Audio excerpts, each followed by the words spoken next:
Speaker, এ প্রসঙ্গে একটি বিষয় উল্লেখ করা প্রয়োজন মনে করছি। যুক্তরাষ্ট্রে জিএসপি সুবিধা অব্যাহত রাখতে ব্যর্থ হয়ে সরকার এখন জনগণকে বিভ্রান্ত করার জন্য বিভিন্ন প্রচারণা শুরু করেছে। বলা হয়েছে আমি নাকি চিঠি দিয়ে জিএসপি সুবিধা বন্ধ করেছি। আমার পক্ষে এ ধরনের কোনো চিঠি দেওয়ার প্রশ্নই ওঠে না।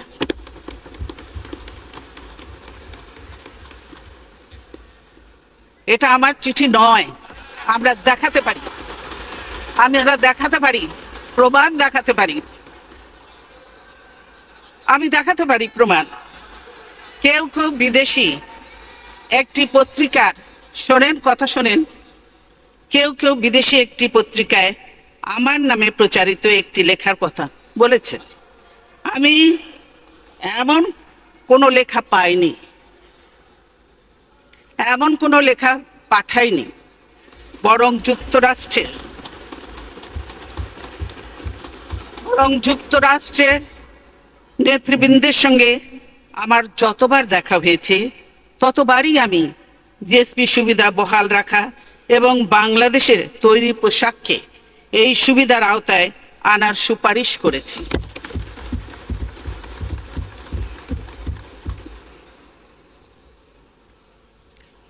কালকে ইত্তেফাকে খবরটি ছিল এবং নিচে লেখা ছিল ছোট করে, আপনারা দেখেছেন যে দেশের রানা প্লাজা, কর্মপরিবেশ এবং আমিনুল হক হত্যার জন্য এই আপনাদের জিএসপি বন্ধ হয়েছে। আমি আমাদের রেডিমেড গার্মেন্টস সহ সকল রপ্তানি পণ্যকে যুক্তরাষ্ট্রের বাজারে শুল্ক মুক্ত প্রবেশাধিকার দেওয়ার জন্য আবারও জোরালো আহ্বান জানাচ্ছি। সরকারের উদ্দেশ্যে বলবো, নিজেদের ব্যর্থতার দায়ভার অন্যের উপর চাপিয়ে লাভ নেই। দেশবাসী জানেন বাংলাদেশে সাহায্য বন্ধ করার আবেদন জানিয়ে কারা বিদেশে চিঠি লিখেছিলেন, কারা বাংলাদেশকে ব্যর্থ রাষ্ট্র বলে বিদেশে জাতীয় স্বার্থবিরোধী প্রচারণা চালিয়েছে। আজ এই স্পর্শকাতর সময়ে তাই এসব প্রচারণা বন্ধ করা দরকার। তবে আমাদের সকলকে একথাও মনে রাখতে হবে যে বাংলাদেশ কোনো বিচ্ছিন্ন দ্বীপ নয়। বিশ্বের বিভিন্ন দেশ এখন পরস্পরের উপর নির্ভরশীল। কাজেই আমাদের দেশের আভ্যন্তরীণ ঘটনাবলীর দিকে দুনিয়ার কেউই চোখ বন্ধ করে থাকে না।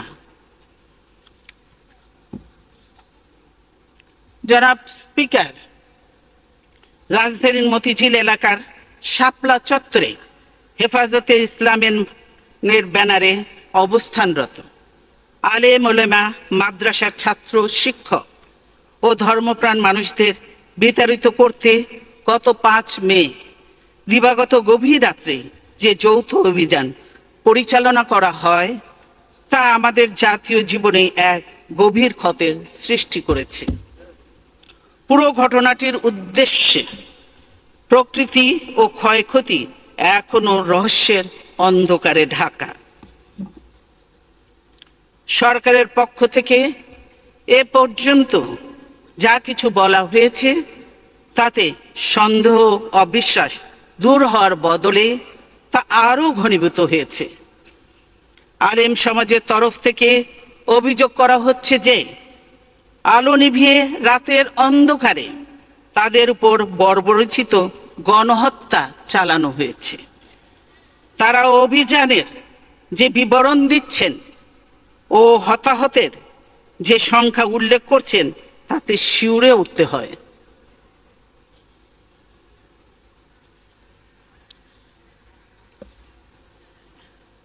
দুর্ভাগ্যের বিষয়, ধর্মপ্রাণ মানুষের মনে সৃষ্ট গভীর বেদনাবোধ নিরসনের কোনো চেষ্টা সরকার করছে না।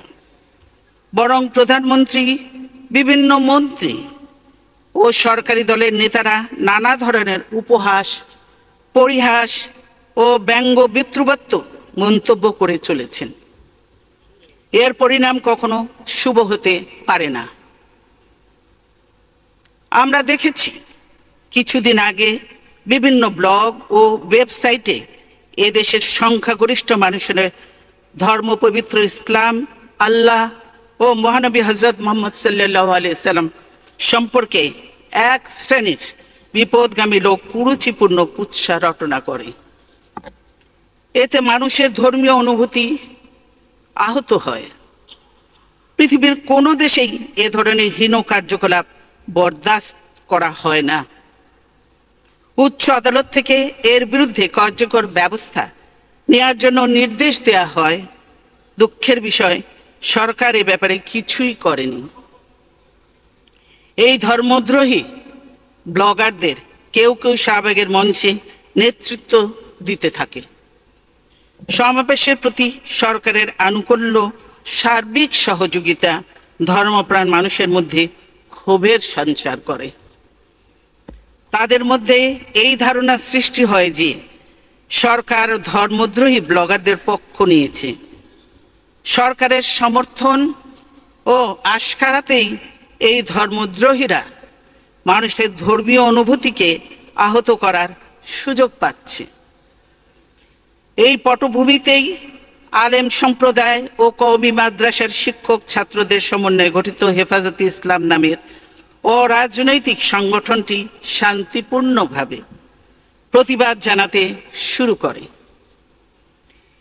এই সংগঠনটির নেতাদের সঙ্গে আমরা সরকারের মন্ত্রী ও নেতাদের বিভিন্ন সময়ে বৈঠক, দেন দরবার ও আলোচনা করতে দেখেছি। 6 এপ্রিল হেফাজতে ইসলামের ঢাকা অভিমুখী লং মার্চ ও শাপলা চত্বরে সমাবেশ কর্মসূচি শান্তিপূর্ণভাবে পালনের জন্য স্বরাষ্ট্রমন্ত্রী তাদেরকে অভিনন্দন জানায়। তিনি তাদের 13 দফা দাবিও বিবেচনার আশ্বাস দিয়েছিলেন। 5 মে হেফাজতে ইসলামের কর্মসূচির দুদিন আগে 3 মে সন্ধ্যায় প্রধানমন্ত্রী কেবল এই সংগঠনের বিষয়ে এক সংবাদ সম্মেলন করেন। তিনি বলেন, হেফাজতের 13 দফা দাবির অনেকগুলো বাস্তবায়ন করা আছে। বাকি দাবিগুলোর মধ্যে যেগুলো যৌক্তিক সেগুলো নিয়েও আলোচনা হবে। এরপর হঠাৎ করে কি ঘটলো তা আজও রহস্যই হয়ে আছে। হেফাজত অনেক আগেই 5 মে ঢাকা অবরোধের কর্মসূচি ঘোষণা করেছিল। 5 তারিখ সেই কর্মসূচি পালনের পর তারা সরকারের অনুমতি নিয়ে ঢাকায় সমাবেশ করতে আসে। এই আসার পথেই নগরীর কয়েকটি পয়েন্টে তারা সরকারি দলের লোকদের বাধার মুখে পড়ে।